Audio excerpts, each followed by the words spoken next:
Environ 1700 immeubles dans la capitale ukrainienne Kiev sont restés sans chauffage depuis une attaque russe avec des missiles et des drones, au début de cette semaine, a déclaré dimanche le maire de Kiev, Vitali Klitschko.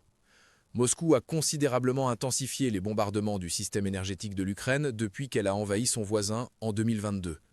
La Russie a mené une attaque massive sur le système énergétique de l'Ukraine samedi, secouant Kiev avec des explosions pendant la nuit et laissant 1,2 million de propriétés sans électricité dans tout le pays pendant les températures hivernales en dessous de zéro.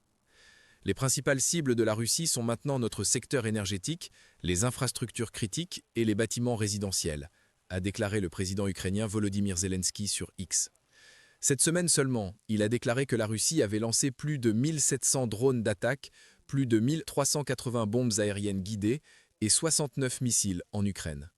Chaque attaque massive de la Russie peut avoir un impact dévastateur, a déclaré Zelensky, qui a visité la Lituanie dimanche.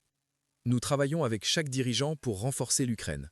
Tout le monde doit comprendre clairement la menace qui vient de la Russie, dit-il. Le vice-premier ministre Oleksiy Kuleba a déclaré samedi que plus de 3200 bâtiments à Kiev étaient sans chauffage ce soir-là, contre 6000 le matin. Depuis hier soir, les employés des services publics et les entreprises énergétiques ont rétabli l'approvisionnement en chauffage dans plus de 1600 bâtiments. Ils continuent de travailler pour rétablir les services dans les maisons des habitants de Kiev, a déclaré Klitschko sur Telegram. L'attaque à grande échelle sur la capitale ukrainienne a eu lieu alors que les négociateurs ukrainiens, russes et américains discutaient d'options à Abu Dhabi pour mettre fin à la guerre.